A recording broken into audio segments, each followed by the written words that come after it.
What is up, everybody? Good morning, good afternoon, good evening, wherever you are in the world. This is Monk, aka the Monkmatician, and you are right here on the MMA Engine channel, and you are watching the UFC recap show for UFC London the morning after, hosted by yours truly.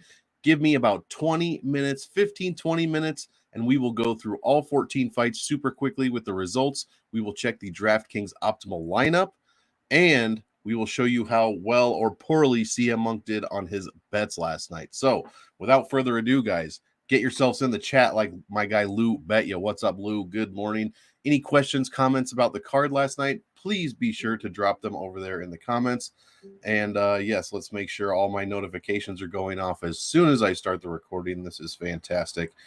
Without further ado, guys, let's get into it. No wasting time here. UFC London was an interesting card. Not quite as good as the last UFC London, but I digress. Let's check it out here. First fight of the night: Nicholas Dalby, Claudio Silva. Computer Monk liked the dog here, Claudio Silva. Nicholas Dalby ended up winning a relatively boring decision where he only scored 69 points, exactly what his average was. So hopefully you kept him out of your optimal lineup. Claudio Silva actually put up 44 in a loss, so pretty good there. Mandy Bohm going against Victoria Leonardo. Victoria won that by decision, pretty straightforward there. Jai Herbert going against Kyle Nelson. Jai Herbert, for everyone saying that he was an absolute killer and almost killed Topuria before he got murdered himself.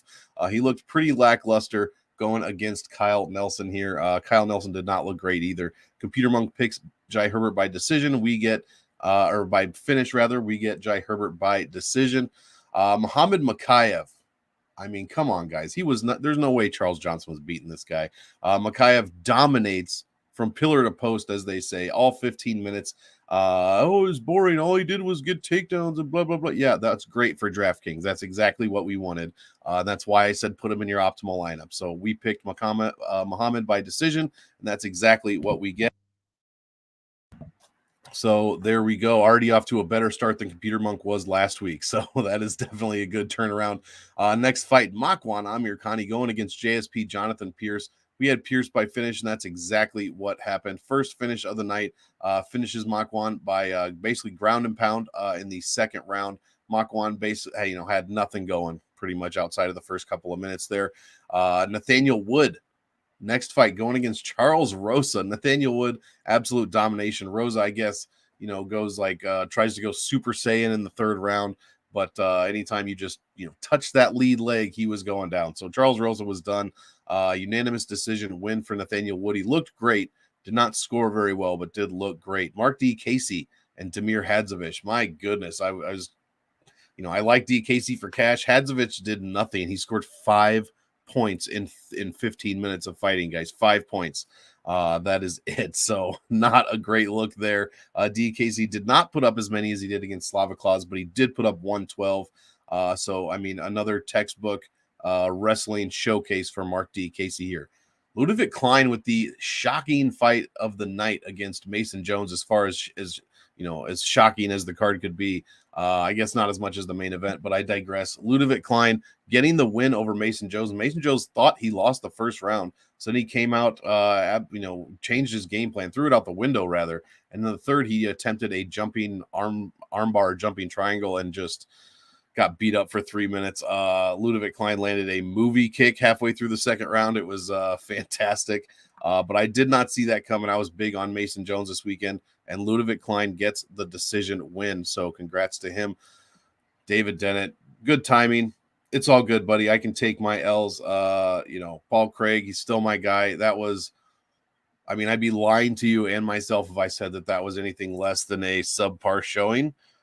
He kind of did turn it on a little bit in the second round. He started landing punches, reddened up Vulcan's face, but I'm just searching for good things to talk about here. 30-27. Yep. So he did lose the first round. Yeah, but he seemed to be really focused on that and thinking right after the first that he really had to get a finish. I mean, he still had 10 minutes to go, and I feel like he just rushed things through, but maybe I'm not in there, so I don't know. But yeah, 30-27 to Ludovic Klein. Yikes. Excuse me. Let's see. Where was I? Oh yeah, Paul Craig. Yeah, reddened up Vulcan's face a little bit. And that was about it, guys. I mean, Vulcan looked, I mean, Paul Craig could easily have finished any of these takedowns, but he gets halfway through a double leg and then sits back on his back. I will say Vulcan, huge cheater in the first round. Go back and watch his like 4 blatant fence grabs where he's holding on for dear life while Paul Craig tries to pull him down. And of course the ref will look, what? Oh, there's a fence grab, and then it's done already. But he did grab the fence several times, but that's not an excuse. It probably did not save him from a finish or anything. So props to Vulcan. Did not look great, but gets it done against Paul Craig. So congratulations there. Yeah, Mason Joe. Yeah, that was a rough one, man. That I did not see that coming. He did try, that's for sure. Nice. You had, oh man, looking for that head kick finish. Yeah, maybe we'll see it again here. Klein did throw, like I said, this like street fighter kick where he jumped straight up in the air and just, I don't even know what to call it, a snap kick or something. I have no idea, but it looked pretty good. Klein is an interesting fighter, man. He's one for me like Puna Soriano. I don't know how to I don't know how to cap him. I just don't. Whenever I think he's going to win, he loses. He gets crushed. Whenever I think he's going to lose, he dominates. So, yeah, Paul Craig definitely have had bad optics. I mean, I don't know how else to explain it. He's getting a lot of shit today, but that's fine. He's Paul Craig. He can take it. He doesn't need me to defend him. But if he would have won, I would have been all over. You know, I might have had my face painted blue this morning. So who knows? But so yeah, I'm still love the guy, still rooting for him. But man, that was a tough one, especially since Vulcan looked like, I mean, just slow. I don't know what to say about Vulcan. I'm looking for the big fade next time. Molly McCann, you know, gets the O2 Arena off their feet in this one, going against Hannah Goldie. She gets the, or we picked Molly McCann decision. She gets the round 1 KO, guys. My goodness. Tried to throw another spinning back elbow that I guess landed and just kind of took Hannah Goldie right out of it, and she was finished very quickly after that. So a very good display from Molly McCann. Next, the sad performance of Alexander Gustafsson against Nikita Krillov. Krulov came out in beast mode and just would not stop throwing. Clipped Gus once, dropped him. Gus gets back up, and it was just over after that. Krulov just did not stop throwing.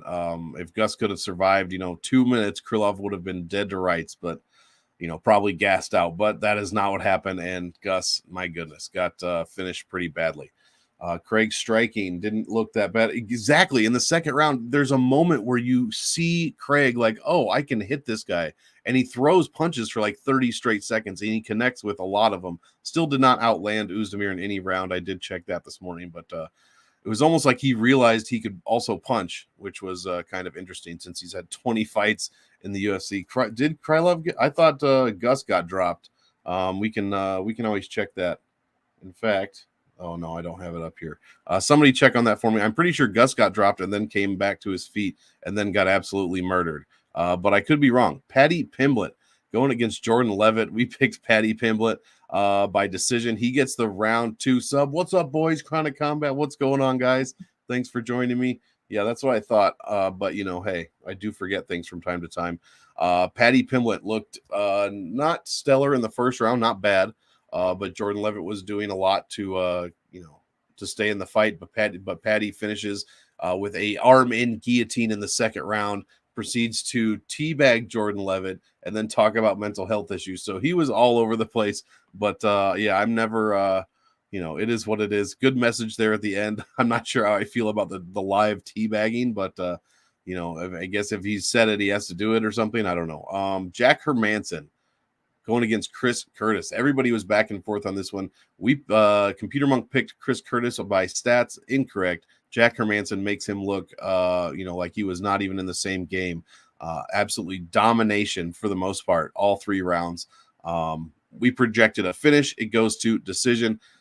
Next fight, let's see here. Curtis Blades. Oh my God, so bad. I'd be way sadder about Paul Craig if what happened to Tom Aspinall didn't happen, but what a brutal way to finish off the UFC London card. Tom Aspinall throws a kick, steps back down, and immediately his knee just explodes. His internal, tendons or ligaments. Sorry, it's early. Just explode. Supposedly he tore his ACL, possibly more than that. If that's the case, he could be out for 9 months to a year. This is just devastating for a guy that everybody wanted to see. This guy has all the potential in the world at heavyweight. Hopefully, when he does come back, his quickness will still be there. Geez, what a devastating injury. And congrats to Curtis Blades as far as, you want to take that. He did win the fight.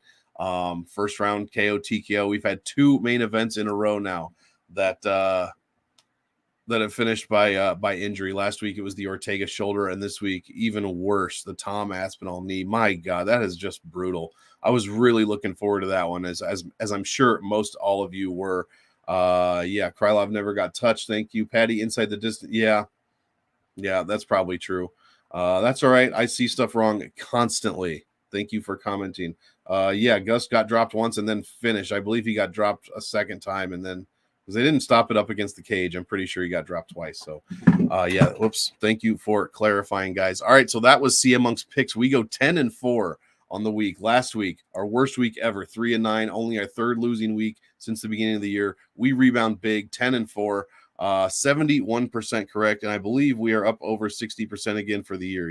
183 out of 304 total fights picked correctly, 60.2%. So we did rebound a bit after that devastating 3-9 week last week. So let's check out the DraftKings optimal lineup. And you see my guy, the 9,500 guy. I will never stop telling you to play the $9,500 salary, guys. And this is why. 9,500 for Muhammad Mokaev. He puts up 119.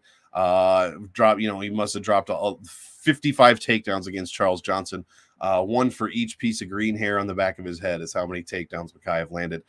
Fantastic performance. Oh, he needs to do more, blah, blah. The kid's 21 years old. You all question his cardio. He proved that wrong. Not you all. You all are the best. Everybody else questioned his cardio. Proved them wrong. Now he just has to put a couple more things together, and the kid's going to be an absolute beast. So obviously, I'm not. I'm keeping him on a pedestal here. Not way up there, but definitely somebody to be looking out for. JSP, my God, murdered Makwan Amirkhani, 8,700. Salary scores 145.38. Nikita Krillov, who we talked about dismantling Gus very quickly, almost had a quick win bonus. 120 is what he put up, almost 121. Curtis Blades, he gets 90 points for the first round KO, TKO, 15 for the quick win bonus because it happened in 15 seconds, and he scored 1.63 points before that.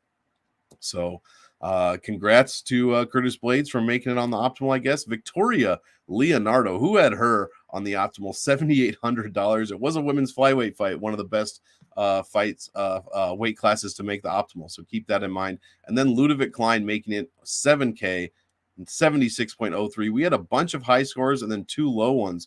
Let's check out what happened, guys. Who got left off? We've got JSP here. We've got Mokaev here. Mark Diakase gets left off the optimal at 9,100. He put up 112 points. Molly McCann getting left off the optimal at 9,300, putting up 110 points. This just goes to show you guys, when a bunch of $9,000 fighters win, like I thought that they would, and score well, they can't all make the optimal lineup. That's just how it goes. Krillov makes it, as we said, and then Blades makes it too. So 2 over 110 point scores do not make the optimal lineup. That is rough if you had, Molly or Krillov there. But still, I'm sure you had one of these other 7,000 guys like Victoria might have been good. Dalby was not a great play. But a lot of 70 to 80 point fighters this week. Vulcan scored only 80. Patty scored only 87 with a win. So that's something to keep an eye on, is Patty. While he is out here getting finishes, he's not scoring very well. And he's not paying off that salary, not even 10x. Jack Hermansen, great performance, only put up 70 points. So a bunch of low scores this week mixed in with the big ones here. So that is going to be the DraftKings optimal lineup. I should mention it was $49,500, not a salary we see a lot. So that is definitely good to see here. And the total score, 256.21. So I'm sure one of you had to have this optimal. So congratulations if you did or were anywhere close. There were a lot of variations this week that paid or that would have gotten you over 550, over 600 points. So pretty good week there. And then we move on next week to UFC 277. But first, let's go over CM Monk's bets. Spoiler alert, it did not go well. Didn't go well. We went 2-6. So 2 wins, 4 losses, guys. Let's go over them. It's this one right here. Event number 8 is what we're looking at. That's as many events as we've done in this in this little experiment. So if you guys don't know, CM Monk is this thing that I built. It's not a model, it's not an algorithm, but it picks fights, it makes bets, and yeah, that's about all you need to know. So this is it removes bias. As you can see, there's no way I would have picked Volkan Ozdemir here. That's why CM Monk exists, to remove bias and hopefully get things correct. So let's start with the two money line bets. In hindsight, it's two of the worst bets that CM Monk could have made. He found value pre-line. Here's how they work. If he finds 5% value in a line, whether it's money line, fight doesn't go, or fight does go to decision, 5% value if it has at least a 46.5% chance of happening, and if the fighter has at least 15 minutes of UFC fight time. So that's how we come across these bets. Not good this week, guys. Gustafsson over Krillov. I mean, we got that at Gustafsson at 175, but who cares? He got dismantled. He could have been plus 500, and it still would have been a bad bet. Paul Craig going against Volkan Ozdemir, my guy. Paul Craig. I kind of probably forced this one a little bit on CM Monk, maybe finagled it a little. So this might be partially my fault, but plus 140. He did not look anywhere close to that plus 140 number at all. So not great. We dropped 1.57 units on those two money lines, bringing our money line record to 8-19. Absolutely abysmal, guys. We cannot get these money lines right. I might have to do some tinkering here in a few weeks. But this is an experiment, so we're going to write it out for a couple months and then see what we have to do, where we're at. In fact, before this week, we were positive ROI, so maybe I don't need to go about touching anything yet. 2 does not go to decision fights. Herbert and Nelson, Jai Herbert, Kyle Nelson. That one, did not work out. We ended up laying minus 250 chalk, 1.42 units, and we lost all 1.42 on that one. Krillov, Gustafsson does not go. That one at least paid off. We got it at minus 160, 1.22 units, so that paid decent. We made $77 on that. Casey against Hadzovich does go to decision, the biggest bet of the night, and thank goodness this one hit. Minus 104, guys. I don't even know how the odds were that good. Minus 104, 2.27 units, and we cashed that one. Thank goodness, or we would have given back all the profit we made last week. And then McCann and Goldie. Unfortunately, CM Monk picks this one to go to decision at minus 215. Even if this doesn't go to decision at minus 215, it should have been better odds than that, or worse odds than that. It looked bad. There's no way that was going anywhere close to decision. So we did lose a bit. Let's scroll over here. Let's see. We lost $204, which is meaningless because we're doing the unit size. Minus 202. Our unit size was $101. We start with, I should mention, we started with $5,000 8 weeks ago, 2% unit size.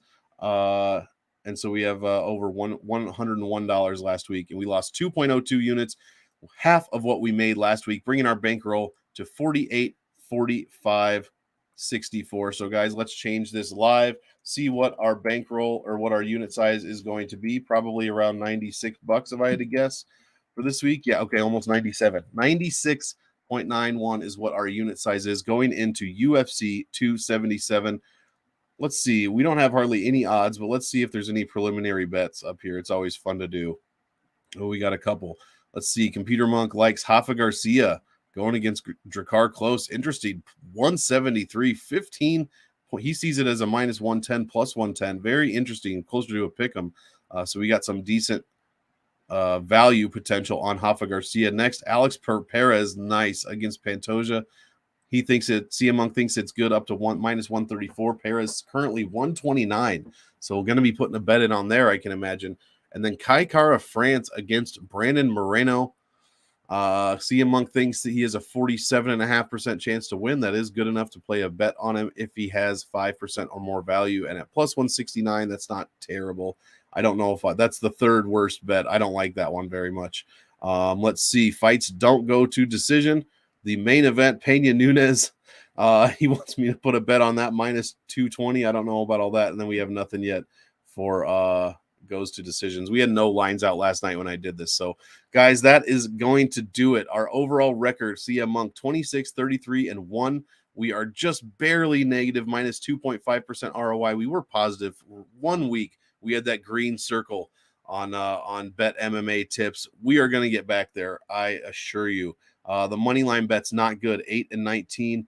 Here's where we are cleaning up, though. 8 and 3 on fights to not go to decision, 34.6% ROI so far, and goes to decision bets 10, 11, and 1 with a positive ROI 2.72.